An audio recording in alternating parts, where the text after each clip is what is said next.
ইব্রাহিম আলাইহিস সালাতু ওয়াস সালাম কাবা শরীফ নির্মাণ হয়ে যাওয়ার পর এবার আল্লাহ তাআলার কাছে দুইটা হাত উঠায়া দোয়া করতেছেন, ও আল্লাহ, আপনার ঘর বাইতুল্লাহ কাবা শরীফের কাজ আমি নির্মাণ করে দিলাম, সুন্দরভাবে আমি একটা ঘর তৈরি করে দিলাম। এই ঘরটাকে দেখাশোনা করার জন্য, রক্ষণাবেক্ষণ করার জন্য আপনি আমার বংশের মধ্যে এমন একজন রাসূল পাঠাইবেন, যেই রাসূল দুনিয়াতে আইসা চারটা কাজ করবে। কয়টা কাজ? এমন একজন রাসূল, এমন একজন নবী, এমন একজন পয়গম্বর আমার বংশে পাঠাবেন, যেই নবী দুনিয়াতে এসে কয়টা কাজ করবে। এরা মনে হয় কি ঘুমায়? ধাক্কা দেন, ধাক্কা দেন, এই ধাক্কা দেন, আর ধাক্কা দেন। কয়টা কাজ করবে? চারটা কাজ করবে। আল্লাহ তাআলার কাছে দোয়া করলেন হযরত ইব্রাহিম আলাইহিস সালাম। ইব্রাহিম আলাইহিস সালাতু ওয়াস সালাম উনি বললেন, আমার বংশের মধ্যে একজন নবী পাঠাইবেন, যেই নবী চারটা কাজ করবে।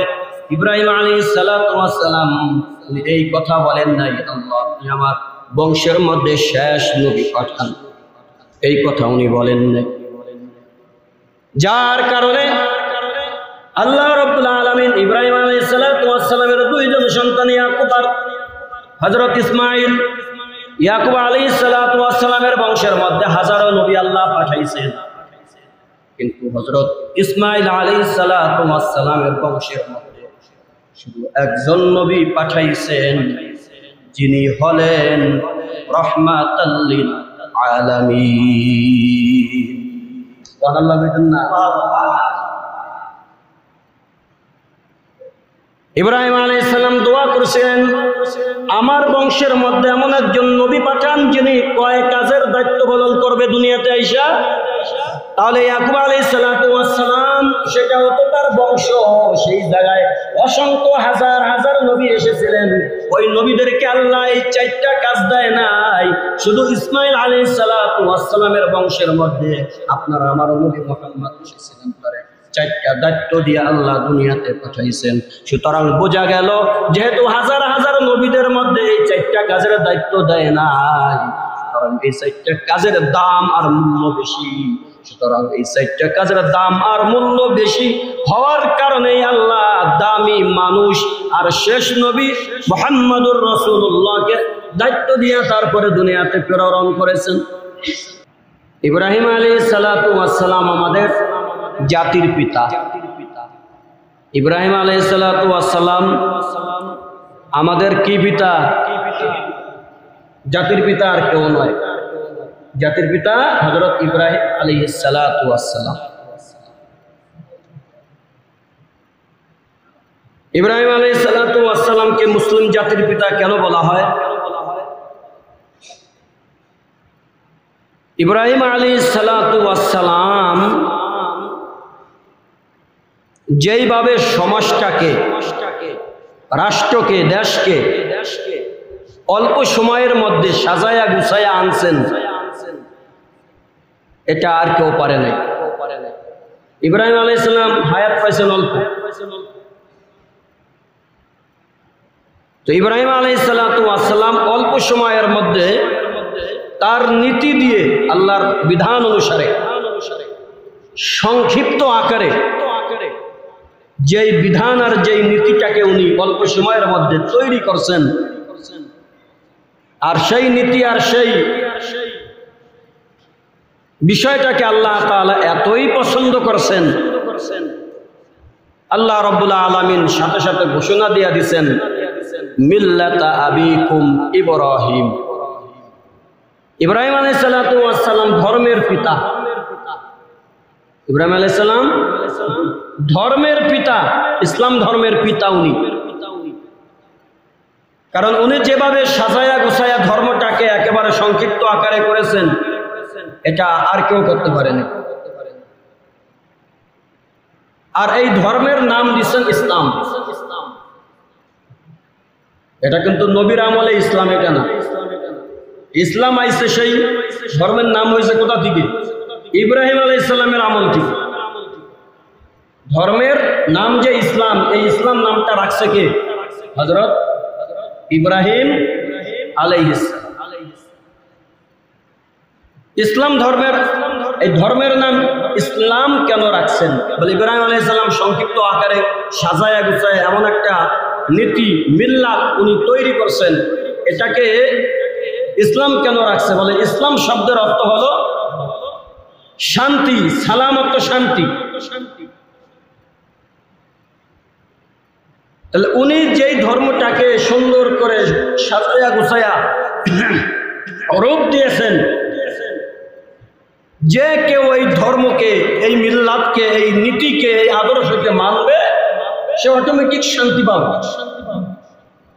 আল্লাহ তাআলা খুশি হইয়া এই ধর্মের নাম দিয়ে দিয়েছেন ইসলাম। যার কারণে ইব্রাহিম আলাইহিস সালামকে বলা হয় মুসলিম জাতির পিতা, ধর্মের পিতা হযরত ইব্রাহিম আলাইহিস সালাম। কাবা শরীফ এটা আল্লাহর ঘর, কিন্তু নির্মাণ করছেন হযরত ইব্রাহিম আলাইহিস সালাম। ইব্রাহিম আলাইহিস সালাম আর তার সন্তান ইসমাইল আলাইহিস সালাম দুজন মিলে এই কাবা শরীফটাকে সুন্দরভাবে বানাইছে। ওই সময় কোনো লিফটের ব্যবস্থা ছিল না, এই যে আমাদের এখন যে সঙ্গ আছে, মই, এগুলোর ব্যবস্থা ছিল না। এরপরে এই যে আপনার বিভিন্ন যন্ত্রপাতি, এগুলোর ব্যবস্থা ছিল না। তো এত বড় কাবা তারা কিভাবে নির্মাণ করবে, উপরে কিভাবে উঠবে? আল্লাহ তাআলা ইব্রাহিম আলাইহিস সালামকে বললেন, দোস্ত খলিল, আপনি এক কাজ করেন, ওই পাহাড়ের তো একটা পাথর আনেন, পাথর আইন না, সেই পাথরের উপরে দাঁড়াইবেন, আর আমি আল্লাহ অটোমেটিক আপনার পাথর দিয়া লিফটের মতন উপরে উঠে দেব। ইব্রাহিম আলাইহিস সালাম পাথর আনছেন, আনার পরে সেই পাথরের উপরে দাঁড়াইছেন। যেখানে কাজ করা দরকার অটোমেটিক দেখতেছে যে সেই পাথর তারা সেই জায়গায় নিয়ে আসছে লিফটের মতো। তো সেই পাথরের উপরে দাঁড়ায় ইব্রাহিম আলাইহিস সালাম কাবা শরীফ নির্মাণ করছেন। সেই পাথরের উপরে ইব্রাহিম আলাইহিস সালামের পায়ের ছাপ এখনো পর্যন্ত আছে, এখনো পর্যন্ত কাবা শরীফে আছে। যারা হজ করতে গেছে তারা হয়তো অনেকে দেখে।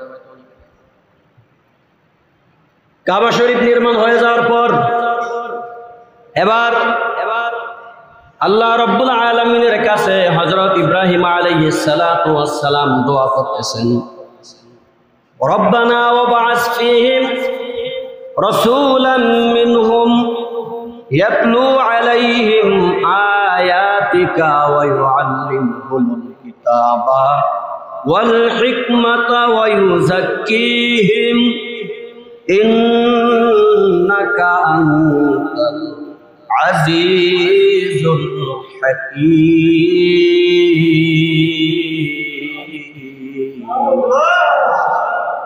ইব্রাহিম আলাইহিস সালাম কাবা শরীফ নির্মাণ হয়ে যাওয়ার পর এবার আল্লাহ তাআলার কাছে দুইটা হাত উঠায়া দোয়া করতেছেন, ও আল্লাহ, আপনার ঘর বাইতুল্লাহ কাবা শরীফের কাজ আমি নির্মাণ করে দিলাম, সুন্দরভাবে আমি একটা ঘর তৈরি করে দিলাম। এই ঘরটাকে দেখাশোনা করার জন্য, রক্ষণাবেক্ষণ করার জন্য আপনি আমার বংশের মধ্যে এমন একজন রাসূল পাঠাইবেন, যেই রাসূল দুনিয়াতে আইসা চারটা কাজ করবে। কয়টা কাজ? এমন একজন রাসূল, এমন একজন নবী, এমন একজন পয়গম্বর আমার বংশে পাঠাবেন, যেই নবী দুনিয়াতে এসে কয়টা কাজ করবে। এরা মনে হয় কি ঘুমায়? ধাক্কা দেন, ধাক্কা দেন, এই ধাক্কা দেন, আর ধাক্কা দেন। কয়টা কাজ করবে? চারটা কাজ করবে। আল্লাহ তাআলার কাছে দোয়া করলেন হযরত ইব্রাহিম আলাইহিস সালাম। ইব্রাহিম আলাইহিস সালাম উনি বললেন, আমার বংশের মধ্যে একজন নবী পাঠাইবেন, যেই নবী চারটা কাজ করবে। ইব্রাহিম আলাইহিস সালাম উনি এই কথা বলেন নাই, আল্লাহ, আপনি আমার বংশের মধ্যে শেষ নবী পাঠান, এই কথা উনি বলেন নাই। যার কারণে আল্লাহ রাব্বুল আলামিন ইব্রাহিম আলাইহিস সালাতু ওয়াস সালামের দুইজন সন্তান ইয়াকুব আর হযরত ইসমাঈল, ইয়াকুব আলাইহিস সালাতু ওয়াস সালামের বংশের মধ্যে হাজারো নবী আল্লাহ পাঠাইছেন, কিন্তু হযরত ইসমাঈল আলাইহিস সালাতু ওয়াস সালামের বংশের মধ্যে শুধু একজন নবী পাঠাইছেন, যিনি হলেন রাহমাতাল লিল আলামিন। সুবহানাল্লাহ বলেন না। ইব্রাহিম আলাইহিস সালাম দোয়া করেছেন, আমার বংশের মধ্যে এমন একজন নবী পাঠান যিনি কয় কাজের দায়িত্ব পালন করবে দুনিয়াতে আইসা। তাহলে ইয়াকুব আলাইহিস সালাতু ওয়াস সালাম, সেটা হতো তার বংশ, সেই জায়গায় অসংখ্য হাজার হাজার নবী এসেছিলেন। ওই নবীদেরকে আল্লাহ এই চারটা কাজ দেয় নাই, শুধু ইসমাঈল আলাইহিস সালাতু ওয়াস সালামের বংশের মধ্যে আপনার আমার নবী মুহাম্মদ এসেছিলেন, তারে চারটা দায়িত্ব দিয়ে আল্লাহ দুনিয়াতে পাঠাইছেন। সুতরাং বোঝা গেল, যেহেতু হাজার হাজার নবীদের মধ্যে এই চারটা কাজের দায়িত্ব দেয় নাই, কারণ এই চারটা কাজের দাম আর মূল্য বেশি। সুতরাং এই চারটা কাজের দাম আর মূল্য বেশি হওয়ার কারণে আল্লাহ দামি মানুষ আর শেষ নবী মুহাম্মদুর রাসূলুল্লাহকে দায়িত্ব দিয়ে তারপরে দুনিয়াতে প্রেরণ করেছেন। কি সেই চারটা কাজ? ইব্রাহিম আলাইহিস সালাম বলেন, রব্বানা ওয়াবআথ ফীহিম রাসূলাম মিনহুম ইয়াতলু আলাইহিম আয়াতিক। এক নম্বর, যেই নবীকে আপনি আমার বংশের মধ্যে পাঠাইবেন, সেই নবীর দায়িত্ব হবে তার উম্মতের কাছে যায়া যায়া কোরআনের তেলাওয়াত করবে। কিসের তেলাওয়াত করবে? কোরআনের তেলাওয়াত করবে, কিতাবের তেলাওয়াত করবে, আমার আয়াতগুলো তার উম্মতদেরকে শুনাইয়া দিবে। তাহলে কোরআনের দাম কম না বেশি? কেমন বেশি? আল্লাহ রাব্বুল আলামিন পৃথিবীর মধ্যে অসংখ্য কিতাব, আল্লাহ আসমানি কিতাব নাজিল করছেন, প্রায় 104 খানার মতন। এই 104 খানা কিতাবের মধ্যে মাত্র 4টা কিতাব বেশি। এর মধ্যে তাওরাত, জাবুর, ইনজিল, এরপরে হয়েছে কোরআন। তাওরাত হযরত মুসা আলাইহিস সালামকে দিয়েছেন। তাওরাত অনেক বড় একটা কিতাব। সেই তাওরাত নামক কিতাবের মধ্যেও আপনার আমার নবী দুনিয়াতে আসবেন এক গুণগান ছিল। জাবুর হযরত দাউদ আলাইহিস সালাতু ওয়াস সালামকে আল্লাহ রাব্বুল আলামিন দিয়েছিলেন। হযরত দাউদ আলাইহিস সালাতু ওয়াস সালাম যখন এই জাবুর নামক কিতাব তেলাওয়াত করতেন, উড়ন্ত পাখিরা দাউদ আলাইহিস সালাতু ওয়াস সালামের জাবুর তেলাওয়াত শোনার জন্য মাটিতে এসে তার সামনে বসে পড়তেন।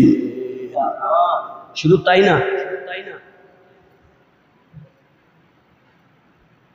দাউদ আলাইহিস সালাতু ওয়াস সালাম নদীর পাশে যায় এই জাবুর নামক কিতাব তেলাওয়াত করতেন। এত মধুর কণ্ঠ,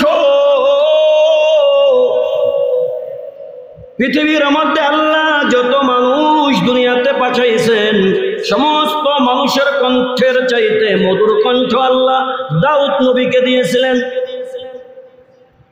দাউদ আলাইহিস সালাতু ওয়াস সালাম যখন জাবুর এই কিতাবটা নদীর পাশে বৈশা তেলাওয়াত করতেন, ওনার তেলাওয়াত শোনার জন্য নদীর মাছগুলা কিনারে চলে আসতো, আইসা তারপরে তার তেলাওয়াত শুনত। তৃতীয় নাম্বার, ইনজিল। ইনজিল দিয়েছিলেন আল্লাহ তাআলা হযরত ঈসা আলাইহিস সালামকে। হযরত ঈসা আলাইহিস সালাতু ওয়াস সালাম এই ইনজিলের মাধ্যমে আল্লাহ তাআলা ওনাকে এত ক্ষমতা দিয়েছিলেন, মৃত্যু ব্যক্তিকে উনি জীবিত করে ফেলাইতেন। মৃত্যু ব্যক্তিকে কি করতেন? ঈসা আলাইহিস সালামকে আল্লাহ তাআলা ক্ষমতা দিয়েছিলেন। এরপরে শেষ কিতাব হয়েছে আল কোরআন। শেষ কিতাব কি? আল কোরআন। আল্লাহ রাব্বুল আলামিন এই যে 4টা কিতাব আছে, তাওরাত, জাবুর, ইনজিল, কোরআন, এই 4টা কিতাবের মধ্যে সর্বশ্রেষ্ঠ কিতাব হচ্ছে আল কোরআন। বলে তাওরাতের মধ্যে, ইনজিলের মধ্যে, জাবুরের মধ্যে যা কিছু আছে আল্লাহ রাব্বুল আলামিন সবগুলা কোরআনের মধ্যে আল্লাহ দিয়া দিছে। এখন প্রশ্ন হইল, তাওরাত ছিল অনেক বড় একটা কিতাব, জাবুর ছিল অনেক বড় একটা কিতাব, তাহলে কোরআন তো সামান্য ছোট একটা কিতাব। এত যদি সবগুলা যদি কোরআনের মধ্যে দেয়, তাহলে এই কোরআনটা তো বিশাল বড় হওয়ার কথা ছিল, এত ছোট কেন? এত ছোট? আল্লাহ রাব্বুল আলামিন বলছেন জাওয়ামিউল কালিম, এই কোরআনের মধ্যে এক একটা শব্দের মধ্যে, এক একটা আয়াতের মধ্যে আমি হাজারো ব্যাখ্যা রাইখা দিছি, হাজারো ব্যাখ্যা এক একটা শব্দের মধ্যে, এক একটা আয়াতের মধ্যে আমি আল্লাহ রাখছি। এই জন্য সেই তাবিঈনদের যুগ থেকে নিয়ে এই পর্যন্ত হাজার হাজার মুফাসসিরিনে কেরাম এই কিতাবের তাফসীর লেখছেন, এক একজনে এক এক ভাবে লেখছেন, কিন্তু আদৌ পর্যন্ত এই কোরআন থেকে পরিপূর্ণ তাফসীর কেউ লিখতে পারে না। কি এর মধ্যে আল্লাহ কি ঢুকাইয়া দিছে? কিয়ামত পর্যন্ত মুফাসসিরিনে কেরামরা, গবেষকরা কোরআন থেকে তাফসীর লিখতে থাকবে, কিন্তু এই কোরআনের তাফসীর কোনোদিন শেষ হবে না। আল্লাহ তাআলা কোরআনের মধ্যে এত কিছু আল্লাহ ঢুকাইয়া দিছে। এই কিতাবটা আল্লাহ তাআলা আপনার আমার নবী মুহাম্মদুর রাসূলুল্লাহ সাল্লাল্লাহু আলাইহি ওয়াসাল্লামকে আল্লাহ তাআলা দিয়েছেন। কেন দিয়েছেন? ওই যে ইব্রাহিম আলাইহিস সালাম দোয়া করছিলেন, রব্বানা ওয়াবআস ফীহিম রাসূলাম মিনহুম ইয়াতলু আলাইহিম আয়াতিক। ও আল্লাহ, আমার বংশের মধ্যে এমন একজন রাসূল পাঠাইবেন যার দায়িত্ব হবে 4 কাজের দায়িত্ব, যিনি দুনিয়াতে যায় 4টা কাজের দায়িত্ব পালন করবেন। এই 4টা কাজের মধ্যে 1 নম্বর কাজের দায়িত্ব, আমার আয়াতগুলো আপনি আপনার উম্মতগুলোর কাছে যায়া যায়া তেলাওয়াত করবেন, পরে পরে শুনাইবেন। যার কারণেই তো আল্লাহর নবী সাল্লাল্লাহু আলাইহি ওয়াসাল্লামের উপরে সর্বপ্রথম যেই সময় যখন কুরআনুল কারীম নাযিল হইল, আল্লাহর নবী সাল্লাল্লাহু আলাইহি ওয়াসাল্লাম বলতেছেন, ও জিবরাইল ভাই, এই কোরআন তো আমি পড়তে পারি না।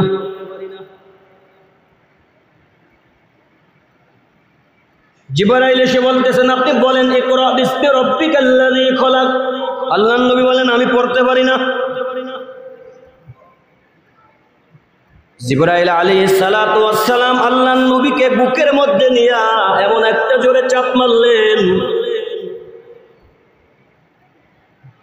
আল্লাহর নবী সাল্লাল্লাহু আলাইহি ওয়াসাল্লাম বলেন, জিবরাইল যখন আমাকে চাপ মেরেছে, আমার কাছে মনে হইল সারা পৃথিবীর ইলম আল্লাহ আমার সিনার মধ্যে ঢুকাইয়া দিছে। সবকিছু আমার সিনার মধ্যে আল্লাহ ঢুকাইয়া দিছে। জিবরাইল আলাইহিস সালাতু ওয়াস সালাম যখন আমাকে ধরে বুক দিয়া চাপ মারলেন, এত জোরে চাপ মারছেন, আমার ভিতরে যখন কোরআন ঢুকে গেল, সমস্ত জ্ঞানগুলো যখন ঢুকে গেল, আমি থর থর থর থর করে কাঁপতেছি। এক পর্যায়ে আমার শরীরে জ্বর এসে গেছে। আমি সেই জায়গা থেকে হীরা গুহা থেকে দৌড়ায় আমি চলে গেলাম খাদিজার ঘরে। খাদিজার ঘরে যাওয়ার পরে খাদিজাকে বলতেছে, ও খাদিজা, দয়া করে আমাকে একটা কম্বল দাও, কারণ আমার গায়ে প্রচন্ড জ্বর। খাদিজা তাকায়া দেখতেছে মুহাম্মাদের কপালে নূর ঝলমল ঝলমল করতেছে। খাদিজাও বুদ্ধিমতী নারী ছিলেন, বুঝে ফেলছেন হয়তো কিছু একটা ঘটেছে। আল্লাহর নবীকে জিজ্ঞাসা করলেন, ও স্বামী গো, আপনার এই অবস্থা কেন? কেন আপনি কাঁপতেছেন? শরীরের মধ্যে এত প্রচন্ড জ্বর আপনার কেন হইল? এবার আল্লাহর নবী ডেকে বলতেছেন, ও খাদিজা, এই তো কিছুক্ষণ আগে আল্লাহ তাআলা জিবরাইল আমিনকে আমার কাছে পাঠাইছে, কোরআন নিয়ে পাঠাইছে, কোরআন নিয়ে পাঠাইছে। জিবরাইল আমাকে এমন একটা জোরে চাপ মারছে আমার শরীরের ভিতরে, সিনার মধ্যে। আমার কাছে মনে হইল সারা পৃথিবীতে যত জ্ঞান গরিমা যা কিছু আছে সব আমার সিনার মধ্যে ঢুকে গেছে। আমার ভয় হয় এই দায়িত্ব আমি ঠিকভাবে পালন করতে পারি কিনা। এই জন্য আমার শরীরের মধ্যে কম্পন সৃষ্টি হয়ে গেছে, গায়ে জ্বর এসে গেছে। খাদিজা বলতেছেন, ও হাবিব, চিন্তা করিয়েন না, আপনার মধ্যে যেই সমস্ত গুণাবলী আছে এই সমস্ত গুণাবলী দ্বারাই প্রমাণ হয় আল্লাহ আপনাকে কোনোদিন ছেড়ে যাবে না, সব সময় আল্লাহ আপনার সাথে থাকবে, অতএব চিন্তার কোনো কারণ নাই। আল্লাহ নবী থরথর করে কাঁপতেছে, শরীরে প্রচন্ড জ্বর। আল্লাহ নবীকে খাদিজা কম্বল গায়ে দেয়া ঘরের মধ্যে শোয়া দিছে। আল্লাহ নবী জ্বরে কাতর হয়ে শুয়ে আছেন, সাথে সাথে আবারও চলে আসছেন। জিবরাইল এসে বলতেছেন, ইয়া আইয়ুহাল মুযাম্মিল কুমিল লাইলা ইল্লা ক্বালিলান নিসফাহু আও ইনকুস মিনহু ক্বালিলা আও জিদ আলাইহি ওয়ারাত্তিলিল কুরআন তারতিলা। ইয়া আইয়ুহাল মুযাম্মিল, হে কম্বল ওয়ালা, কুম বিইذনিল্লাহ, হে কম্বল ওয়ালা, আর ঘুমায়া থাকার সময় নাই, জলদি করে আপনি ঘুম থেকে ওঠেন। আল্লাহ তাআলা আপনাকে যেই দায়িত্ব, কোরআনের যে দায়িত্ব দিয়ে আপনাকে পাঠাইছেন সেই দায়িত্ব পালন করার জন্য আপনি দৌড়ায়া চলে যান, ছুটে যান। যখন এই ওহী নাজিল হয়ে গেছে, আল্লাহ নবী সাল্লাল্লাহু আলাইহি ওয়াসাল্লাম কম্বলটাকে লাথি মেরে ফেলাই দিয়া ওই জ্বর অবস্থায় দৌড়ায়া চলে গেলেন কোরআনের আয়াতগুলো শোনাইবার জন্য। এক একজনের কাছে কোরআনের আয়াতগুলো বলে শোনায়। কেউ কেউ আল্লাহ নবীকে বিশ্বাস করে কালিমা পড়ে মুসলমান হয়ে যাইতেছে, আবার কেউ কেউ যখন তাদের কাছে কোরআনের আয়াতগুলো শোনানো হয় তারা বলে মুহাম্মদ পাগল হয়ে গেছে। বলেন মুহাম্মদ পাগল হয়ে গেছে? গত সপ্তাহে তো বলছিলাম যারা মুহাম্মদকে লেজ কাটা বলে গালি দিছিল আল্লাহ তাদের এই লেজ কেটে দিছে। কি দেয় কি দেয় নাই? এখনো যারা সেই মুহাম্মদের বিরোধিতা যারা করে আল্লাহ তাআলা তাদেরকে এমন এমন কঠিন কঠিন শায়েস্তা করেন যেগুলো ইতিহাসের পাতায় লেখা থাকে। এক নাম্বার, দ্বিতীয় নাম্বার শেষ করে দিচ্ছি। আল্লাহ রাব্বুল আলামিন আল্লাহ নবীকে 4টা দায়িত্ব দিয়ে দুনিয়াতে পাঠাইছেন। এক নাম্বার, কোরআনের আয়াতগুলো মানুষের কাছে, উম্মতদের কাছে যায় যায় তেলাওয়াত করবে। দ্বিতীয় নাম্বার, ওয়া ইউআল্লিমুহুমুল কিতাব। দ্বিতীয় নাম্বার হইছে শুধু নিজে তেলাওয়াত করলে হবে না, মানুষদেরকে হাতে কলমে শিখায়া দিতে হবে।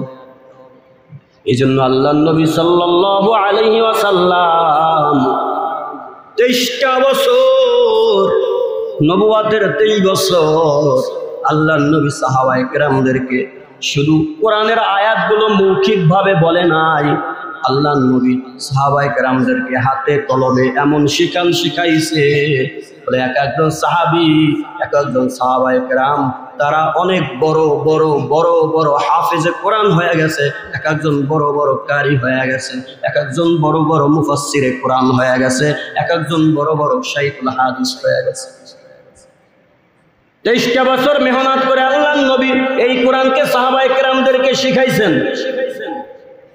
শিখানোর পর ওই যে বিদায় হজের ভাষণের মধ্যেই আল্লাহ রাব্বুল আলামিন আয়াত নাযিল করে দিয়েছেন, ও হাবিব, আল-ইয়াওমা আকমালতু লাকুম দীনাকুম ওয়া আতমামতু আলাইকুম নি'মাতি ওয়া রাদিতু লাকুমুল ইসলাম দীনা। আজকের দিনে দিন পরিপূর্ণ হয়ে গেছে। সাহাবায়ে কেরামদেরকে জিজ্ঞাসা করতেছেন, ও সাহাবায়ে কেরাম, আমাকে আল্লাহ তাআলা যেই দায়িত্ব দিয়া দুনিয়াতে পাঠাইছিলেন সেই দায়িত্বগুলোকে আমি তোমাদের কাছে সঠিকভাবে পৌঁছায়া দিতে পারছি কিনা। সাহাবায়ে কেরাম বলতেছেন, ইয়া রাসূলুল্লাহ, শুধু মৌখিকভাবে পৌঁছায়া দেন নাই, আপনি আমাদেরকে হাতে কলমে শিখায়া দিছেন।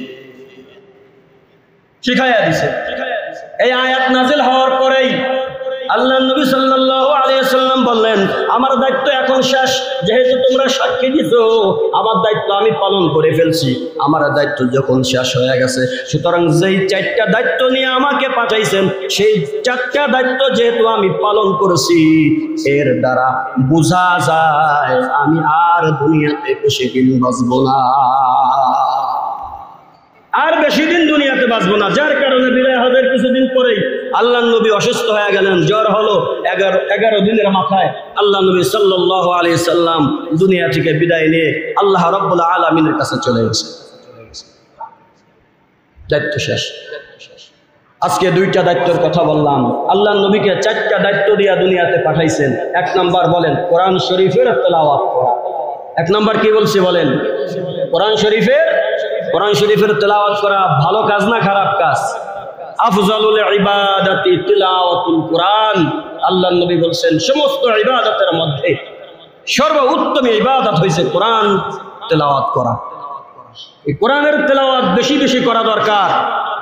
আমরা মুসলমানের সন্তানেরা কোরআন ভুলে গেছি, কোরআন পড়তে পারি না, কোরআন বুঝি না। পড়বো তো বুঝবো তো দূরের কথা, পড়তেই পারি না। পড়তে পারলে তো হয়তো বুঝতে পারতাম। কারণ হলো আমাদের ঘরের মধ্যে এখন কোরআন নাই। অধিকাংশ মানুষ, বিশ্বাস করবেন কিনা জানি না, আপনি আমার এই জায়গার কথা বলি, আপনি এই বাণীঘেরায় একটু তালাশ করেন, যদি 100 ঘর থাকে, কথার কথা 100 ঘরের মধ্যে আপনি তালাশ করবেন, দেখা যাইবে যে প্রায় 60 থেকে 70টা ঘরে কোরআন শরীফ পাওয়া যাবে। কি কথা কি মিথ্যা বললাম ভাই? মিথ্যা বলি না, আপনি খবর নিয়ে দেখেন। 100 ঘরের মধ্যে 60 থেকে 70টা ঘরে কোরআন পাইবেন না আপনি। অথচ ওই যে সুন্দর শয়তানের বাক্সটাকে এত সুন্দর করে গিলাপ লাগাইয়া তারপরে সুকেসের উপরে সাজাইয়া রাখছে। টিপি মোবারক, এটাকে বলে টিপি মোবারক, খুব সুন্দর করে সাজাইয়া রাখছে। অথচ কোরআনটাকে ঘরের মধ্যে জায়গা দিতে পারলো না। আবার অনেকে দেখা যায় কোরআন যদি ঘরের মধ্যে থাইকাও থাকে, কিছুদিন পরে ওই মসজিদে আইনা ফেলাইয়া দিয়ে। আরে ভাই, আপনি ঘরের মধ্যে কোরআন পড়তে পারেন আর নাই পারেন, কোরআন যদি ঘরের মধ্যে থাকেও তারপর আল্লাহ সেই ঘরের মধ্যে বরকত দান করবেন। ঘর থেকে কোরআন বের করে তারপরে মসজিদে বাড়াইয়া দেন কা? মসজিদে কি এমনি বরকত ছাড়া? মসজিদে কোরআন দরকার নাই ভাই, ঘরে কোরআন ঢুকান। আপনি নাও পড়তে পারলে অন্তত সম্মানের সাথে একটা কোরআন যদি আপনি সুকেজের উপরে রাইখা দান, আদর করে, যত্ন করে, আল্লাহ তাআলা ওই কোরআনের বরকতে ঘরের মধ্যে শয়তান বলেন, জিন বলেন, কোন পেত্তা বলেন, কোনো কিছু ঘরের মধ্যে ঢোকার সাহস পাবে না। ঘরের মধ্যে আল্লাহ শান্তি দিবে। ঘর থেকে যখনই কোরআন বের হয়ে গেছে, শয়তানের বাক্স যখন ঘরে ঢুকছে, তখনই ওই ঘরের মধ্যে যত সব ফাইজলামি, নোংরামি, অশান্তি ঘরের মধ্যে ঢুকে গেছে। এজন্য ঘরের মধ্যে কোরআন ঢুকানো দরকার আছে না না ভাই? যাদের এখনো ঘরে কোরআন নাই, আজকেই নিয়ত করবেন, ওই বাজারে যায় অন্তত মাত্র 160 টাকা একটা কোরআনের দাম, বেশি না। 160 টাকা বা 70 টাকা, সর্বোচ্চ 200 টাকা আছে ভালোরা। একটা কোরআন শরীফ কিনে এনে সম্মানের সাথে গেলাপ দিয়ে আটকাইয়া তারপরে রাইখা দিবেন। যদি পড়তে পারেন পড়বেন, না পড়তে পারলে ওই জায়গায় রেখে দিবেন। আল্লাহ তাআলা আপনাকে বরকত দান করবে। ঘর থেকে কোরআন বের করে মসজিদে আনার দরকার নাই। দ্বিতীয় নাম্বার, কোরআনকে শিখানো। সুতরাং 1 নম্বর কোরআন তেলাওয়াত করা, 2 নম্বর কোরআন শিখানো। কোরআন তো শিখানো, এই দায়িত্ব সবাই পালন করতে পারবে না। আল্লাহ তাআলা শিখানোর দায়িত্বটা আল্লাহ তাআলা উলামায়ে কেরামদেরকে দিয়েছেন এবং কারি সাহেবদেরকে দিয়েছেন, হাফেজে কোরআনদেরকে দিয়েছেন। এরাই শিক্ষা তারা দিতে পারে। সুতরাং যারা কোরআন শিখায় এদের দাম আল্লাহর কাছে অনেক বেশি। সুতরাং এদের সাথেও আমরা মিলেমিশে মহব্বতের সাথে থাকবো এবং তাদের সাথে সবসময় ভালো আচরণ করার চেষ্টা করব। আল্লাহ তাআলা আমাদের সবাইকে আল্লাহ তাআলার নবীকে যেই 4টা দায়িত্ব দিয়েছেন, আমরা যেন সেই 4টা দায়িত্ব পালন করতে পারি এবং সে অনুযায়ী চলতে পারি। আল্লাহ তাআলা তৌফিক দান করুক। সবাই বলেন আমিন। ওয়া আখিরু দাওয়ানা আলহামদুলিল্লাহি রাব্বিল আলামিন।